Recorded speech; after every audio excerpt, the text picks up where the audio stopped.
को बुझाने के जो सिद्धांत है वो कौन कौन से सिद्धांत जिसके माध्यम से आग को बुझाया जाता है। अब एक चीज तो आप सभी को क्लियर है कि आग को लगने के लिए कितने एलिमेंटों की आवश्यकता पड़ती है? तीन एलिमेंट कौन कौन से? जैसे अपने पास में ये हो गया फ्यूल यानी कि ईंधन, उसके बाद में O2 यानी कि ऑक्सीजन, ऑक्सीजन के बाद में क्या आ जाता है अपने पास में? टेम्परेचर यानी कि तापमान। जब किसी भी स्थान के ऊपर आग लगती है तो तीन तत्वों के माध्यम से आग लगती है, फ्यूल, ऑक्सीजन और टेम्परेचर। जब ये तीनों चीजें जब पर्याप्त मात्रा के अंदर केमिकल रिएक्शन होता है, छोटी सी एक चिंगारी उत्पन्न होती है और वही चिंगारी जब एक बड़ा रूप ले लेती है उसको हम किस नाम से जानते हैं? आग के नाम से या फायर के नाम से जानते हैं। क्लियर?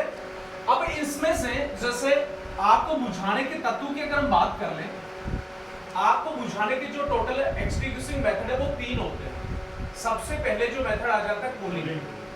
कूलिंग का अर्थ होता है ठंडा करके आग को बुझाना। दूसरा जो मेथड आ जाता है अपने पास में कौन सा आ जाता है? समूथरिंग मेथड होता है क्या? आग को ढक करके बुझाना। और तीसरा मेथड होता है स्टारवेशन।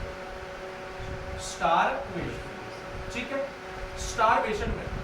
अगर एग्जाम के अंदर क्वेश्चन आता है कि आग को बुझाने के मेथड कितने होते हैं? तीन।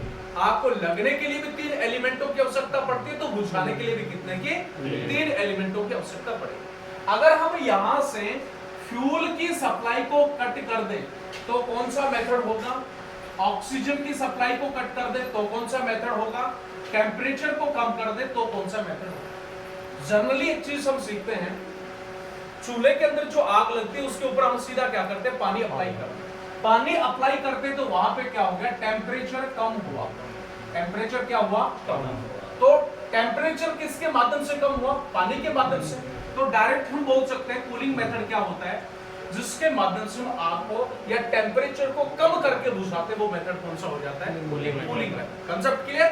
भाई टेम्परेचर बढ़ रहा है, पानी डालेंगे टेम्परेचर कम होगा, टेम्परेचर कम होगा तो मेथड क्या कहलाएगा? वो मेथड कहलाएगा कूलिंग या फिर शीतलीकरण के नाम से उसको जानते हैं। क्लियर? दूसरा अगर हम बात कर लें किसी भी चीज का जिसको ऑक्सीजन की आवश्यकता होती है, अगर आप उसको ऑक्सीजन नहीं देंगे तो क्या होगा? दम घुटेगा। दम घुटेगा, जाहिर सी बात है। तो इस समूथरिंग मेथड का अर्थ होता है दम घोटना। दम घोटना। और दम कैसे घोटा जाता है? हमारी जो ऑक्सीजन है उसकी सप्लाई को हम क्या कर देते हैं? कट कर देते हैं। तो एक चीज ये कॉन्सेप्ट भी क्लियर हो गया कि अगर ऑक्सीजन की सप्लाई को हम कट कर दें तो आग का दम घुटेगा और आग अपने आप क्या हो जाएगी? क्लियर? तीसरा मेथड आ जाता है स्टारवेशन। इसका अर्थ होता है ईंधन को हटाना।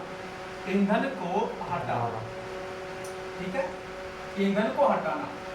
अब अपने पास में फ्यूल है किसी भी जगह के ऊपर या किसी लकड़ी के बंडल के अंदर आग लगी हुई है, उसमें से जलती हुई आग को उस लकड़ी के बंडल से आप अलग कर दो। तो आपने क्या किया? फ्यूल को हटाया। चाहे आग को ईंधन से हटा दो, चाहे ईंधन को आग से हटा दो, बात वही चीज आ जाती है। तो वो जो मेथड है वो क्या किस नाम से जाना जाएगा?